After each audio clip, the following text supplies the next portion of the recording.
Hi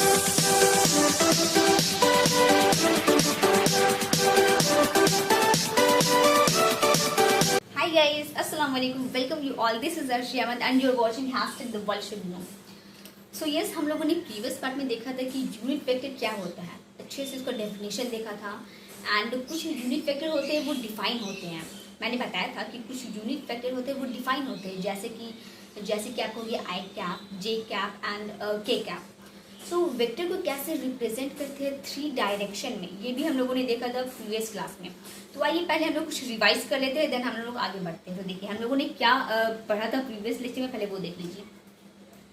suppose this is x, this is y and this is z. Okay, this is x, this is y and this is z. ये x है, ये y है, ये z है. Okay, so unit vector along x axis. हम लोगों ने पढ़ा था कि जो यूनिट वेक्टर होता है एक्स एक्सिस के डायरेक्शन, उसको हम बोलते हैं आई कैप. दैट मीन्स उसका यूनिट होता है 1 यूनिट होता है and unit vector has no dimension. जो यूनिट वेक्टर होते हैं उसका कोई भी डायमेंशन नहीं होता, वो डायमेंशन लेस होता है, बट उसका यूनिट होता है 1. So unit vector along x axis क्या होता है, हम लोगों ने पढ़ा था कि unit vector along x axis को हम लोग बोलते हैं आई cap. Okay, as same as unit vector along y axis को हम लोग क्या बोलते हैं, j कैप बोलते हैं. Unit vector along y axis j cap and unit vector along z axis उसको हम लोग बोलते हैं k कैप. यस, सो हम लोगों ने प्रीवियस लेक्चर में ये देखा था कि ओवरऑल हम लोग वेक्टर को 3 डायरेक्शन में कैसे हम रिप्रेजेंट करते हैं. आई कैप, जे कैप, के कैप. आई कैप किधर होता है, आई कैप होता है एक्स एक्सिस में, जे कैप हो आपका जे कैप हो जाता है वाई एक्सिस में एंड आपका के कैप हो जाता है जेड एक्सिस में. एंड एज सेम एज अगर हम इसको अपोजिट डायरेक्शन ले, दैट मीन्स ये जो एक्स है वो तो इस डायरेक्शन में जा रहा है, आप लोग को ये इस डायरेक्शन में नजर आता होगा. बट अगर हमको ये जो एक्स है ना, हमको इस साइड लेना है, दैट मीन्स अपोजिट डायरेक्शन में लेना इधर. ओके, अगर हम एक्स एक्सिस को हम अपोजिट डायरेक्शन में, तो इधर भी आपको यूनिट वेक्टर होगा, बट क्या होगा ना, वो जो आई कैप होगा वो नेगेटिव में हो जाएगा. आई कैप ही होगा बट वो नेगेटिव में हो जाएगा, जैसे कि हम लोगों ने पढ़ लिया था यहाँ पर I cap. Okay, and J direction अगर हम लोग इस डायरेक्शन में करें तो जे कैप तो होगा, बट जे कैप क्या हो जाएगा, आपका नेगेटिव हो जाएगा, नेगेटिव जे कैप. ओके, यहाँ पर भी नेगेटिव आई कैप. एंड अगर के कैप इस डायरेक्शन में हम लोग करें, के कैप अगर हम लोग इस डायरेक्शन में करें तो ये भी हो जाएगा आपका यस माइनस के कैप. सो ये हम लोगों ने देखा था प्रीवियस क्लास में कि कैसे हम लोग यूनिट वेक्टर को डिफाइन करते हैं, रिप्रेजेंट करते हैं 3 डायरेक्शन में. तो आज हम लोग देखेंगे कि वेक्टर का कितना टाइप होता है, कितना टाइप होता है. वैसे तो हम लोगों ने इंट्रोडक्शन में पढ़ा था कि यस ऐसा रफली डायग्राम बनाया था, और हर एक टॉपिक में ये भी था कि वेक्टर का कितना टाइप होता है. सो जनरली वेक्टर्स जो हमारा चैप्टर है ओवरऑल, जो ये चैप्टर इसका भी टाइप होता है. तो कितना टाइप होता है इसका, इसके जनरली 3 टाइप्स होता है. क्या क्या होता है, फर्स्टली होता है इक्वल वेक्टर. फर्स्ट आपका होता है फर्स्ट टाइप इक्वल वेक्टर.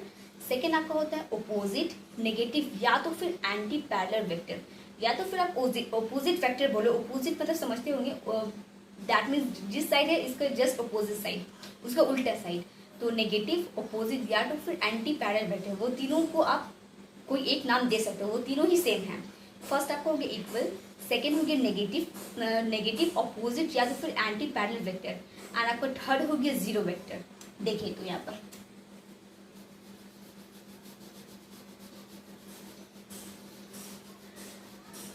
अगर मैं यहाँ वेक्टर का लिखूँ ना टाइप,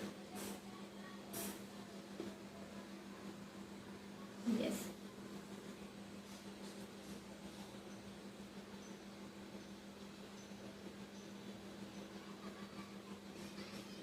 फर्स्टली इक्वल वेक्टर होता है, सेकेंडली आपको होता है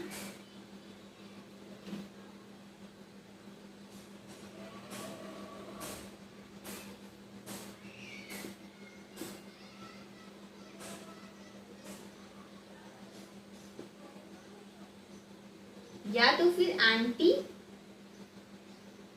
parallel vector, anti parallel. And आपका थर्ड होता है जीरो वेक्टर.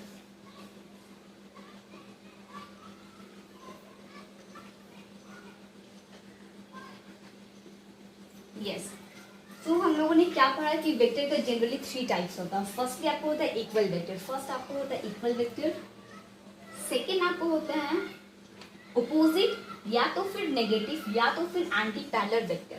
तीनों एक ही नेम है, बट आप इसे चाहे तो आप एंटी पैरेलल वेक्टर बोल लो, चाहे तो आप इसे नेगेटिव वेक्टर बोलो, और या तो फिर आप इसे ऑपोजिट वेक्टर बोल लो, तीनों ही सेम है। ओके, और आपका थर्ड हो गया जीरो वेक्टर। सो यस, आइए देखते हैं कि ये इक्वल वेक्टर है क्या, ये क्या कहने की कोशिश कर रहे हैं हम लोग से, ये ऑपोजिट, नेगेटिव और एंटी पैरेलल वेक्टर है क्या, और ये जीरो वेक्टर है क्या। हम लोग अच्छे से डेफिनेशन देखेंगे with example, and one thing is there, मैं कोशिश करूंगी आप लोगों को ज़्यादातर एग्जांपल के साथ समझाने की, बिकॉज एग्जांपल के साथ क्या होता है ना, क्लैरिटी हो जाता है, जो सारी चीज़ अच्छे से समझ में आता है। सो कोशिश कीजिए, आप लोग भी ट्राई कीजिए कि ज़्यादा से ज़्यादा एग्जाम्पल लेकर बताएं।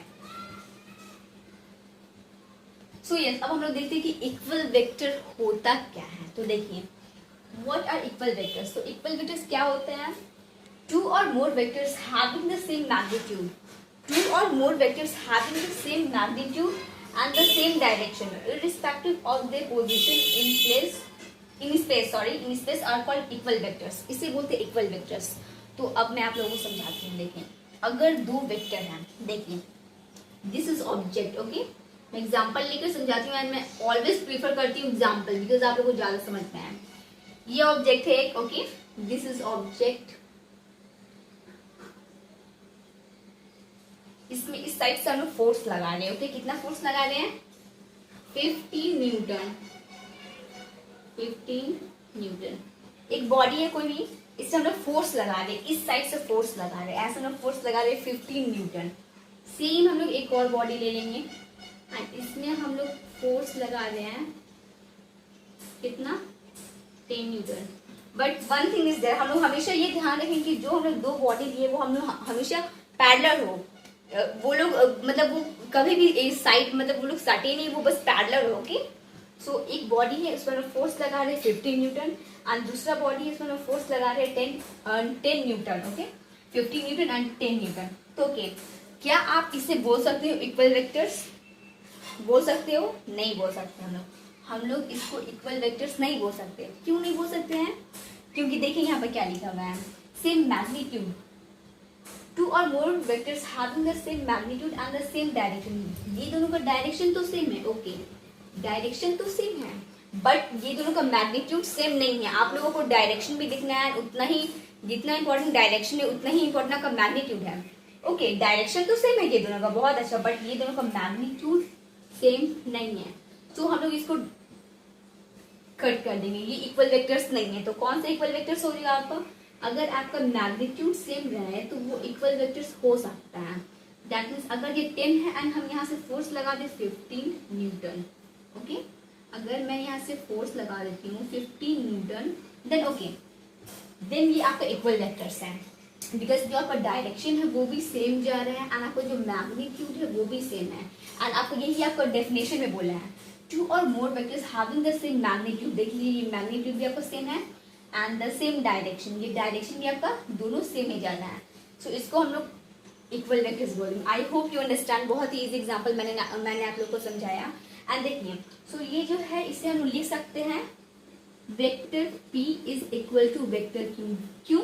बिकॉज ये दोनों सेम डायरेक्शन में है एंड सेम डायरेक्शन में है एंड इसका मैग्नीट्यूड भी सेम है। सो हम लिख सकते हैं P vector is equal to Q vector. So ये होता है आपका equal vectors. I hope you understand. अब हम लोग देखते हैं ऑपोजिट, नेगेटिव और एंटी पैरेलल वेक्टर क्या होता है। तो देखिए, any two vectors of same type which are equal in magnitude but opposite in direction are called opposite, negative या तो फिर एंटी पैरेलल वेक्टर। ये तीनों ही सेम है जैसे कि मैंने बताया था। सो अगर इसको मैं एग्जांपल के तौर पे बताऊं ना, तो सेम जो मैंने एग्जांपल दिया था इक्वल में वो होगा, बट वो हम लोग क्या कर रहे थे, जो हम लोग फोर्स लगा रहे थे वो हम लोग सेम डायरेक्शन में लगा रहे थे। एंड ये अपोजिट क्या मतलब, आप लोग को नाम ही से समझ में आ रहा है अपोजिट, दैट मीन्स जो हम लोग फोर्स लगाएंगे ना, जो बॉडी में हम लोग फोर्स लगाएंगे वो हम लोग अपोजिट डायरेक्शन में लगा देंगे। हम लोग इक्वल में क्या करते थे, वो लोग हम लोग सेम में लगा देते और हम लोग अपोजिट में इक्वल में लगाएंगे, तो ये अपोजिट में लगाएंगे। देखिए ये बॉडी है and here a body, okay, सो एक ये बॉडी है, इसमें फोर्स लग रहा है आपका कितना लग रहा है 15 न्यूटन। सेम वही केस रहेगा। एंड इसमें कितना फोर्स लग रहा है 10 न्यूटन। सो अभी भी आप कह सकते हो कि ये दोनों आपका ऑपोजिट नेगेटिव और एंटी पैरेलल वेक्टर्स नहीं है। क्यों नहीं है? सेम वो केस हो जाएगा बिकॉज इसका जो मैग्नीट्यूड है वो सेम नहीं है। सो क्या करना होगा, जितना भी हम लोग को फोर्स लगाना होगा ना, चाहे वो अपोजिट डायरेक्शन ही में ही क्यों ना लगाना पड़े, वो आपको फोर्स सेम लगाना होगा। सो अगर ये 15 है ना, तो आपको यहाँ पर भी आपको 15 न्यूटन ही आपको फोर्स लगाना होगा। Yes, okay. सो ये देख लीजिए, ये हमेशा पैरेलल ही रहेगा। ये इस डायरेक्शन मतलब इस पोजीशन से हम लोग फोर्स लगा रहे हैं इस डायरेक्शन में, एंड दिस इज हम लोग इस डायरेक्शन में फोर्स लगा रहे हैं। सो ये एक दूसरे का अपोजिट हो रहा है ना, एंड इसका मैग्नीट्यूड भी सेम है। तो क्या हो रहा है, मैग्नीट्यूड भी आपका सेम है बट अपोजिट इन डायरेक्शन है। देखिए डायरेक्शन दोनों का अपोजिट है। तो ये आपको हो जाएगा अपोजिट और नेगेटिव और एंटी पैरेलल वेक्टर। ओके, आइए हम लोग देखते हैं जीरो वेक्टर क्या होता है। सो यस, हमारा थर्ड वाला है जीरो वेक्टर। तो सर जीरो वेक्टर क्या है देखिए, a vector having zero magnitude and undefined direction is called zero vector। जिसमें जो आपको मैग्नीट्यूड होता है ना, देखिए ये जो जीरो वेक्टर है ना, यस, जीरो वेक्टर में क्या होता है, जो मैग्नीट्यूड होता है वो जीरो होता है। जो मैग्नीट्यूड होता है ना वो जीरो होता है, तो कोई भी डायरेक्शन नहीं होता है। मतलब अगर कोई बॉडी है, कोई भी बॉडी आप ले लो, suppose this is body, okay, अगर उसमें आप 0 न्यूटन लगा रहे हो, मतलब कितना लगा रहे हो, इवेंचुअली आप कुछ उसमें फोर्स नहीं लगा रहे हो। जीरो वेक्टर वक्त मतलब क्या, मतलब आप इसे ड्रॉ कर ही नहीं सकते, करके दिखाओ, कर ही नहीं सकते हो। देखो अगर ये आपका ये है, क्या हो गया, हाँ देखिए, अगर ये आपको बॉल है और इसमें हम लोग क्या लगा रहे हैं, इसमें हम लोग लगा रहे हैं इसमें हम लोग कितना फोर्स लगा रहे हैं, 0 न्यूटन फोर्स लगा रहे हैं, ठीक है।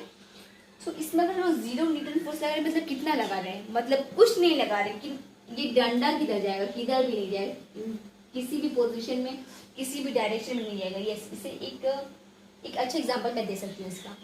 अगर देखिए, अगर ये बॉडी है, ओके, ये बॉडी है, इधर फोर्स लग रहा है, इधर फोर्स लग रहा है, ओके।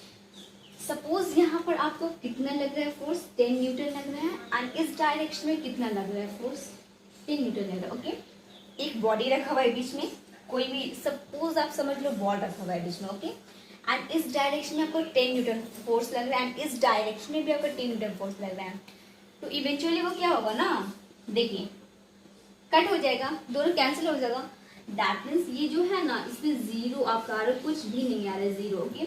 सो जीरो वेक्टर यही होता है कि इसे आप ग्राफिकली आप ड्रॉ ही नहीं कर सकते हो अगर बोला जाए तो, ठीक है।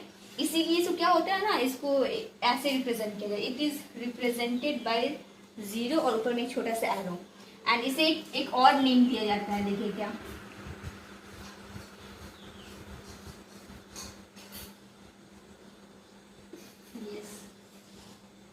Null vector. ये जो जीरो वेक्टर है इसे नल वेक्टर भी हम लोग कॉल कर सकते हैं, मतलब बुला सकते हैं, नल वेक्टर भी इसे कहा जाता है। एंड ये ग्राफिकली आप ड्रॉ नहीं कर सकते हो, एंड इसे हम लोग लिख सकते हैं जीरो एंड उसके ऊपर एक छोटा सा एरो, ये होता है आपका ओवरऑल जीरो वेक्टर।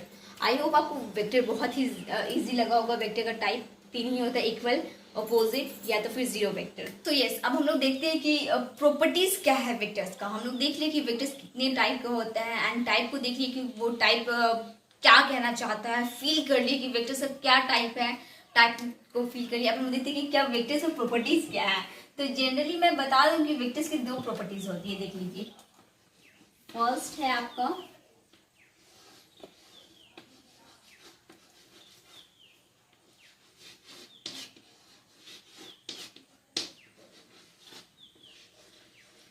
यस, तो फर्स्ट है आपका कम्यूटेटिव लॉ। ये क्या होता है, ये क्या प्रॉपर्टीज है, ये तो मैंने पहले कभी नहीं पढ़ा है। तो यस, अभी आपको समझ में आएगा कि ये जो प्रॉपर्टीज है ये कहना क्या चाहता है। तो देखिए, अगर मैं यहाँ पर एक स्क्वायर बनाऊं, ओके, अगर मैं यहाँ पर एक स्क्वायर बनाऊं, यस,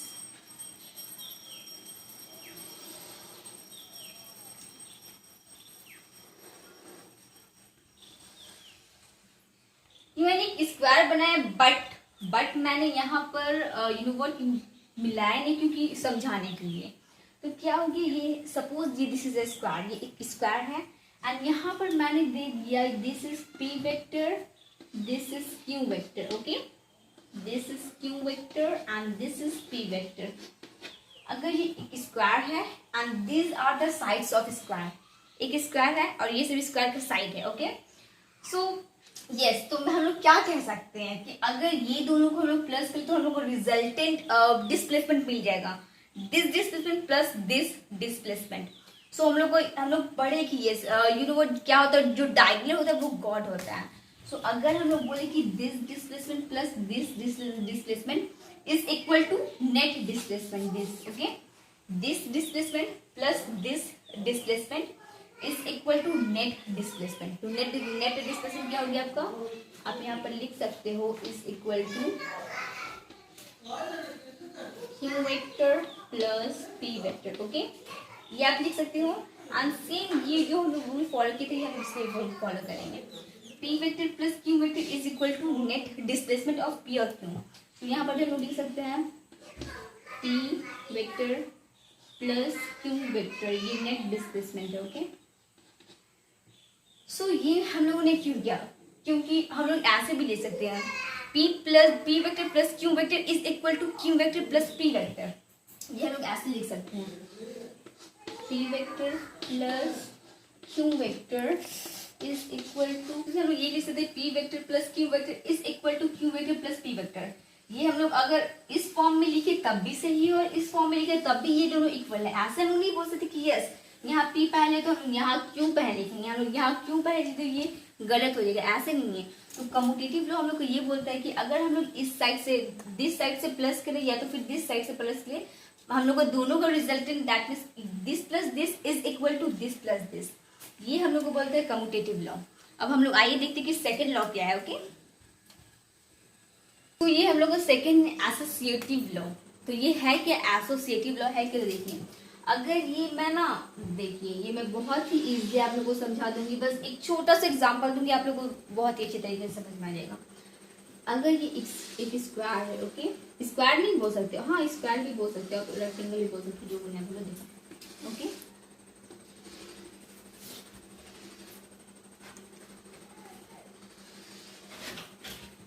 सो हम लोग यहाँ पर लिख सकते हैं दिस इज आर, ये रिजल्टेंट है। अब आप ये भी कर सकते हो कि ओके ये मैं डॉटेड लाइन में कर देती हूँ, okay, this is in dotted line, I hope you understand, ये डॉटेड लाइन में, ओके, एंड ये भी डॉटेड लाइन में है,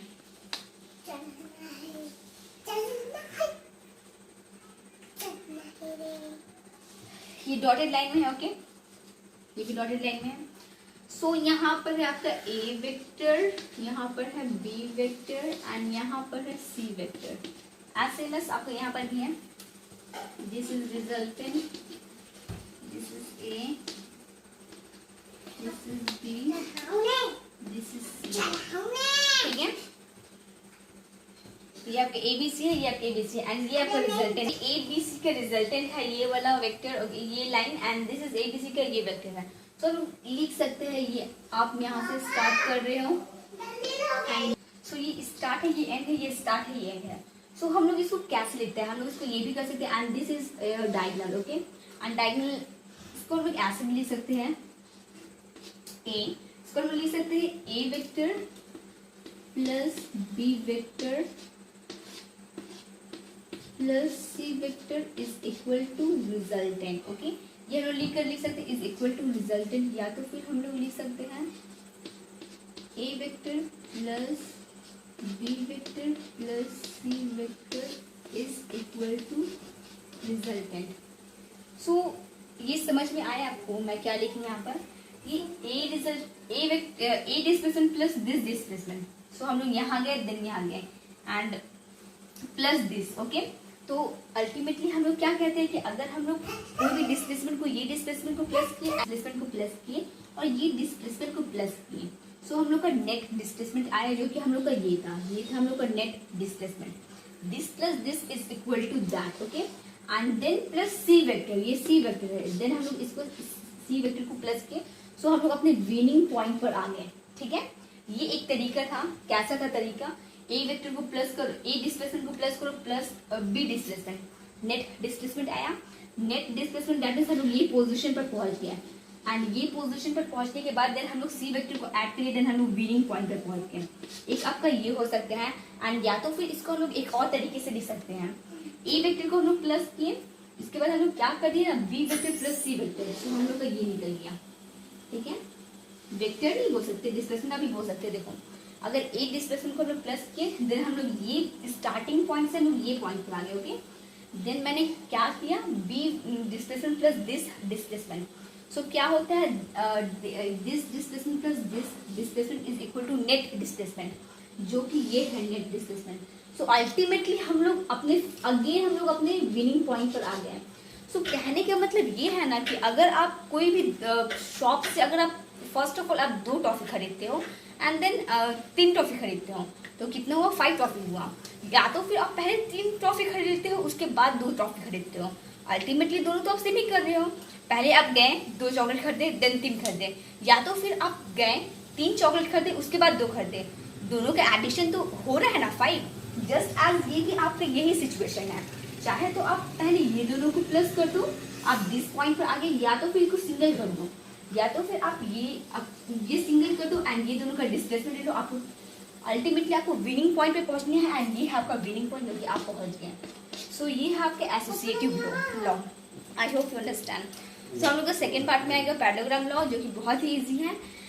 एंड यस मैंने इसी पार्ट में कोशिश किया था कि पैरेललोग्राम लॉ पढ़ा दूं, बट ये बहुत ही ज़्यादा इम्पॉर्टेंट था बिफोर पैरेललोग्राम क्लियर करने के लिए। इसलिए हम लोग का जो नेक्स्ट पार्ट आ गया, उसमें हम लोग करेंगे पैरेललोग्राम लॉ, एंड भी बहुत सारे उसका डेरिवेशन देखेंगे, और भी कुछ क्वेश्चन कोशिश करेंगे। एंड प्लीज गाइज कोशिश कीजिए एग्जाम्पल लेकर समझने के, क्या होता है ना, क्लैरिटी हो जाता है एग्जाम्पल से। So guys, thank you for watching, and don't forget to hit like, subscribe और share. Bye bye.